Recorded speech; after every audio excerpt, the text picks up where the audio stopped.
இயேசு கிறிஸ்துவின் இனிய நாமத்தில் வாழ்த்துக்கள். இந்த நாளிலும் எரேமியா தீர்க்கதரிசியின் புஸ்தகம் 39வது அதிகாரத்தை நாம் தியானிக்கலாம். தண்டனையும் பிரதிபலனும் என்கிற தலைப்பின் கீழே இந்த செய்தியை நாம் பார்க்க முடியும்.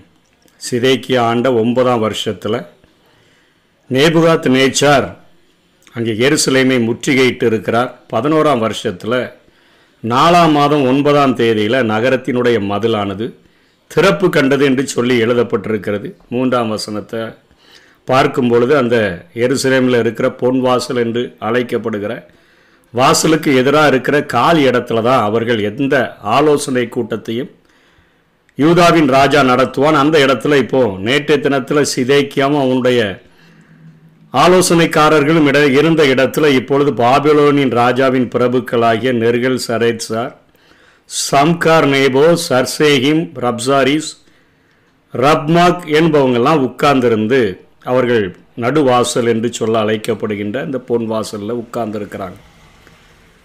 அப்படி இருக்கக்கூடிய அந்த நேரத்தில் அநேக முறை எரேமியாவினால் எச்சரிக்கப்பட்ட சிதேக்கியா 4ஆம் வசனம் 5ஆம் வசனத்தில் அவனும் அவனுடைய சகல மனுஷரும் நகரத்தை விட்டு அப்படியே ஓடி போகிறாங்க. 2 சுவர்களுக்கு அருகே இருந்த ஒரு வாசல் வழியாக ஓடி யோர்தானை நோக்கி அவங்க ஓடி போகும்பொழுது எரிகோவில் அவர்கள் பிடிபடுகிறார்கள். அவர்கள் ரிப்லாவில் இருந்த நேபுகாத் நேச்சாரிடம் கொண்டு செல்லப்பட்டு விசாரணைக்கு அவர்கள் அங்கே உட்கப்படுத்தப்படுகிறதை பார்க்கிறோம். அங்கே யோயாக்கீமுடைய சந்ததியோ சிதேக்கியாவின் சந்ததியோ இனிமேல் தாவீதின் சிங்காசனத்தில் உட்காரப் போவதில்லை என்கிற தீர்க்க தரிசனத்தை பெற்றிருந்தபடியினால சிதேக்கியாவின் குமாரர்கள் அங்கே அவனுடைய தகப்பனுக்கு முன்பாகவே நேபுகாத் நேச்சாரினால் வெட்டி கொலை செய்யப்படுகிறார். சிதேக்கியாவினுடைய கண்கள் அது கெடுக்கப்பட்டு அவன் கையில் விலங்கிடப்பட்டு அவன் பாபிலோனுக்கு கைதியாக கொண்டு போகிறதற்கான ஆயத்தங்களை செய்கிறார்கள். அப்படிப்பட்ட நேரத்தில் அரண்மனைகளை வீடுகளெல்லாம் எருசலேமின் மதில்களெல்லாம் இடித்து சுட்டரித்து போடுறாங்க. 8ஆம் வசனத்தில் 40ஆம் அதிகாரம் 1ஆம் வசனத்தில் இவங்க ராமாவில் தான் கொண்டு போய் யாரெல்லாம் சிறைக்கு கொண்டு போகணுமோ அவங்க எல்லாரையும் கொண்டு போகணும்னு சொல்லி அங்கே கொண்டு போய் ஆட்களை சேர்த்துக்கிட்டு இருக்கும்போது எரேமியாவையும் அந்த 40:1 சொல்லப்பட்ட மாதிரி அவனையும் எரேமியாவும் விலங்கிடப்பட்டு அவனை அங்கே கொண்டு போய் வச்சிருக்கிறாங்க. அப்படிப்பட்ட நேரத்தில் அங்கே நேபுகாத் நேச்சாருக்கு தெரிஞ்சிருது. அவன் அங்கே நேபுசாராதனை நோக்கி அந்த படைத்தலைவனை நோக்கி, எப்பா நீ எரேமியாவை அழைத்து அவனுக்கு நீ ஒரு பொல்லாப்பும் செய்யாமல் அவனை பத்திரமா பார்த்துக்கோ, அவன் உன்னோட சொல்லுகிறபடியெல்லாம் அவனை நடத்துவென்று கட்டளையிட்டான். 11ஆம் வசனத்தில் 10ஆம் வசனத்தில் அங்கே இருக்கக்கூடிய ஏழைகள், விடப்பட்ட அகதிகள் போல விடப்பட்ட குடும்பத்தால் கைவிடப்பட்ட ஏழைகள், திக்கற்றவர்களை பார்த்தங்க நேபுசாரதான் திராட்சை தோட்டங்கள் வயல் நிலங்களெல்லாம் கொடுத்து அவங்கள வேலை செய்யும்படியாக அவர்களுக்கு கொடுக்கிறதை பார்க்கிறோம். ஒரு கூட்ட ஜனங்களுக்கு மிகப்பெரிய தண்டனைகள் கொடுக்கப்படுகிறது. பட்டயத்தினால் வெட்டப்பட்டு கொலை செய்யப்படுகிறார்கள். ராஜாவே கண்கள் கெடுக்கப்பட்டு குருடாக்கப்படுகிறான். ராஜாவினுடைய மகன்கள் வெட்டி கொலை செய்யப்படுகிறார்கள். ஜனங்கள் எல்லாரும் எதிர்த்து நின்றவர்கள் எல்லாரும் பட்டயத்துக்கு இரையாகிறார்கள்.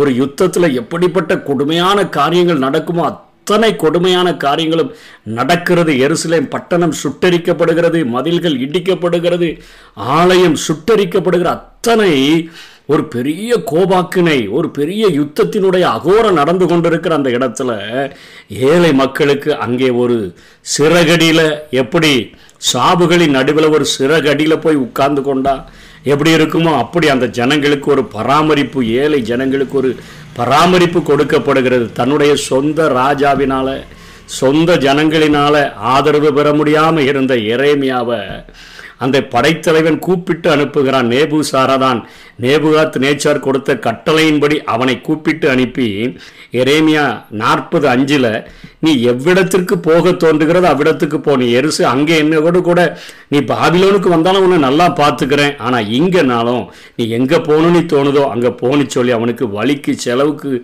பணங்களை கொடுத்து வெகுமதிகளை கொடுத்து அவனை அனுப்பி விடுகிறதை பார்க்கிறோம்.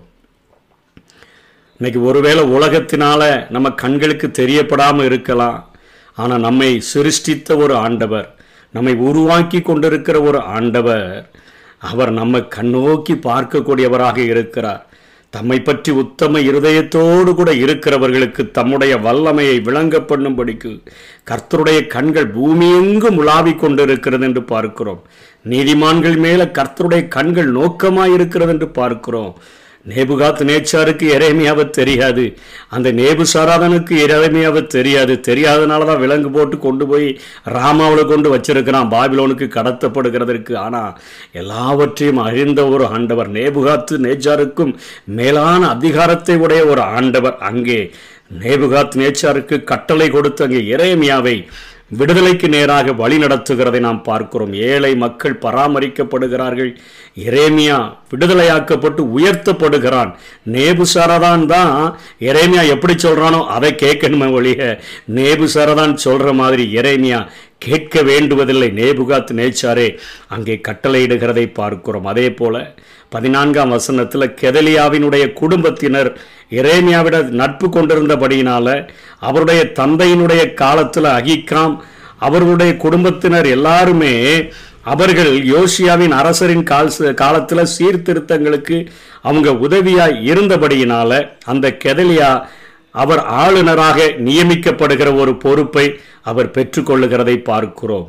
அவரும் எரேமியாவுக்கு ஆதரவாக இருந்ததை பார்க்கிறோம். அதே போல ஏபேத் மேலேக்கு என்று சொல்லக்கூடிய ஆப்பிரிக்க ஒரு அதிகாரி, தோல் தான் கருப்பு ஆனால் உள்ளெல்லாம் வெள்ளையாக இருந்தபடினால எப்போ எரேமியாவை கிணத்துக்குள்ள உளையான சேற்றுக்குள்ள தூக்கி போட்டாங்களோ அப்பமே அவருக்கு தூக்கெல்லாம் போச்சு. ராஜாவின் இடத்துல போய் சொல்றாரு, அங்கே இறந்து போவாயா, செத்து போவான் எரேமியா, தேசத்துல நகரத்துல அப்பமில்லாம போய் அவனை காப்பாற்றுங்க என்று சொன்ன பொழுது சிதேக்கியா ஒரு 30 பேரை கூட்டிட்டு போய் எரேமியாவை தூக்கிவிடு என்று சொன்ன பொழுது அவனை மேலே தூக்கி எடுத்த அந்த எபேத் மேலுக்கும் அங்கே பாதுகாக்கப்படுகிறதை பார்க்கிறோம். 39ஆம் அதிகாரம் 15 இது 38ஆம் அதிகாரத்தின் தொடர்ச்சியாக எழுதப்பட்டிருக்க வேண்டியது. எரேமியா இன்னும் காவற்சாலையின் முற்றத்தில் அடைக்கப்பட்டிருக்கையில் அவனுக்கு கர்த்தரால் உண்டான வசனம், நீ போய் எத்தியோப்பியனாகிய ஏபேத் மேலேக்கு சொல்ல வேண்டியது என்னவென்றால், இதோ என்னுடைய வார்த்தைகளை இந்த நகரத்தின் மேல் நன்மையாக அல்ல தீமையாக வரப்பண்ணுவேன், அவைகள் அந்நாள்களிலே உன் கண்களுக்கு முன்பாக நிறைவேறும் என்று இஸ்ரவேலின் தேவனாகிய சேனைகளின் கர்த்தர் சொல்லுகிறார். ஆனால் அந்நாளிலே உன்னை தப்புவிப்பேன் என்று கர்த்தர் சொல்லுகிறார். நீ பயப்படுகிற அந்த காரியங்கள் மனுஷர் கைகளில் நீ ஒப்பு கொடுக்கப்படுவதில்லை, உன்னை நிச்சயமாய் விடுவிப்பேன், நீ பட்டயத்துக்கு இரையாவதில்லை, நீ என்னை நம்பினபடியினால் உன் பிராணன் உனக்கு கிடைத்த கொள்ளை பொருளை போல இருக்கும் என்று சொல்லி அங்கே அவனை தேற்றுகிறதை நாம் பார்க்கிறோம்.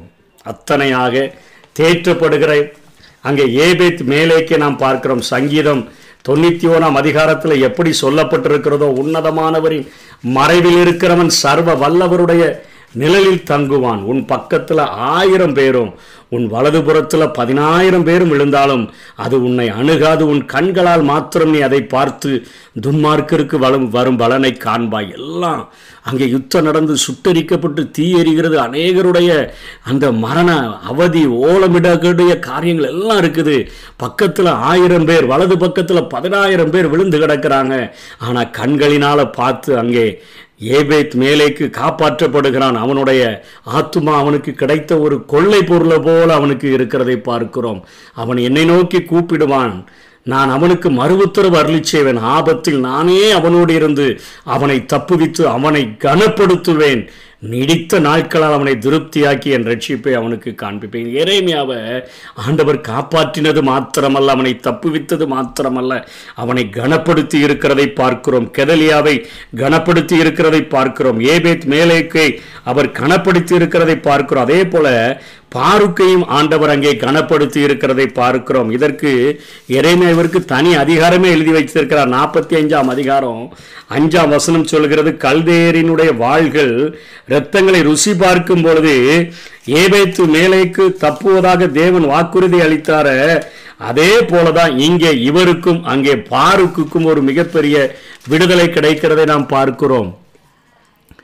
2ஆம் வசனத்திலிருந்து 45ஆம் அதிகாரம், பாருக்கே உன்னை குறித்து இஸ்ரவேலின் தேவனாகிய கர்த்தர் சொல்லுகிறது என்னவென்றால், நீ இப்பொழுது எனக்கு ஐயோ, கர்த்தர் என் நோவை சஞ்சலத்தால் வர்த்திக்க பண்ணினார், என் தவிப்பினால் இளைத்தேன், இளைப்பாறுதலை காணாதே போனேன் என்று சொன்னாய் என்கிறார்.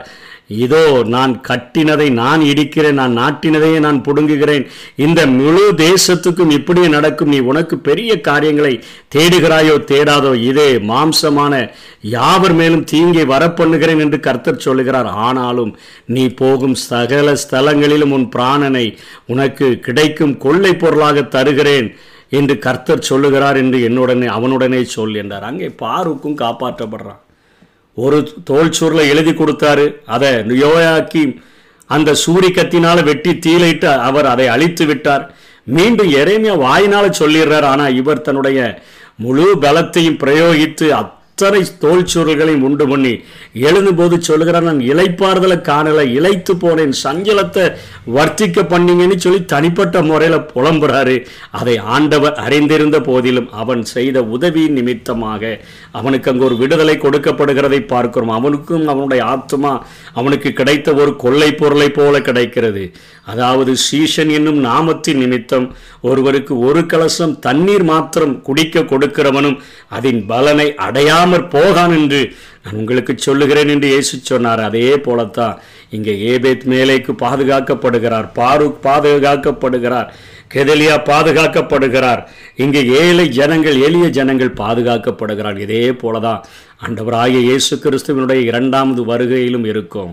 ஆண்டவராகிய இயேசு கிறிஸ்து தன்னுடைய இரண்டாம் வருகையில் அவர் இந்த பூமிக்கு வரும்பொழுது சூரியனில் நின்று கொண்டு ஒரு தூதன் சொல்லுவான், மகா விருந்துக்கு ஆகாயத்து பறவைகளை மிருகங்களை எல்லாம் அழைப்பான். ஏன்னா ராஜாக்கள் அழிக்கப்பட போகிறார்கள், ஜனங்கள் அழிக்கப்பட போகிறார்கள், அவர்களுடைய பிணங்களெல்லாம் தெருவில் கிடக்குமே, அப்படிப்பட்ட ஒரு விருந்துக்கு ஆண்டவர் உங்களை அழைக்கிறார் என்று சொல்லுகிற ஒரு சத்தம், பெரிய நியாய தீர்ப்பு. அநேகர் ஆண்டவருக்கு விரோதமாக அவர்களோடு கூட சாத்தானோடு கூட சேர்ந்து யுத்தம் செய்ய வருவார்கள். அவர்களுடைய பிணங்கள் எல்லாம் விழுந்து கிடக்கும். ஆனால் அந்த நேரத்தில் ஏழை எளிய ஜனங்களாய் வாழ்கிறவர்கள் ஆண்டவருக்காக வைராக்கியமாக அந்த 7 வருடத்தில் அந்த மகாபத்திரவ நாட்களில் சாத்தானே அவனுடைய அந்த அடையாளங்களையும் தரித்து கொள்ளாதவர்களுக்கு ஆண்டவர் பிரதிபலனோடு கூட வந்து அவர்களுக்கு விடுதலையை கொடுத்து தன்னோடு கூட 1000 வருடம் அரசாளுகிற ஒரு நித்திய ஆட்சியை அவர் கொடுக்க முடியும். ஆகவே இந்த உலகத்தில் நமக்கு ஆண்டவர் அவருடைய சித்தத்தின் மையத்தில் வாழும்படியாக அவர் நம்மை அழைக்கிறபடியினால அவருடைய சத்தத்தை கேட்டு அவருடைய சித்தத்தை செய்கிறவர்களாக முழு இருதயத்தோடு கூட ஆண்டவருக்கு கீழ்ப்படுகிறவர்களாக வாழ்ந்தோம் என்று சொன்னால் நாம் பிரதிபலனை பெற்றுக்கொள்ளுவோம். சாவுகளின் நடுவில் நமக்கு ஒரு அருமையான ஒரு சிறகடியின் நிழலில் நம்ம இளைப்பாறுகிற ஒரு கிருபை கிடைக்கும். உன்னதமானவரின் மறைவில் சர்வ வல்லவருடைய நிழலில் நாம் ஒதுங்கி கொள்ள முடியும். நம்முடைய பக்கத்தில் 1000 பேரும் நம்முடைய வலது பக்கத்தில் 10000 பேர் விழுந்தாலும் அது நம்மை அணுகாத ஒரு வாழ்க்கை ஆண்டவர் நமக்கு தருவார்.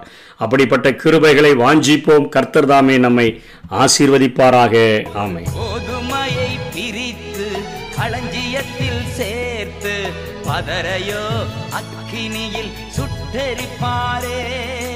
ராஜா வருகிறார், ஆயத்தமாவோம். ராஜா வருகிறார், ஆயத்தமாவோம். இயேசு வருகிறார், எதிர்கொண்டு செல்லுவோம். இயேசு வருகிறார், எதிர்கொண்டு செல்லுவோம்.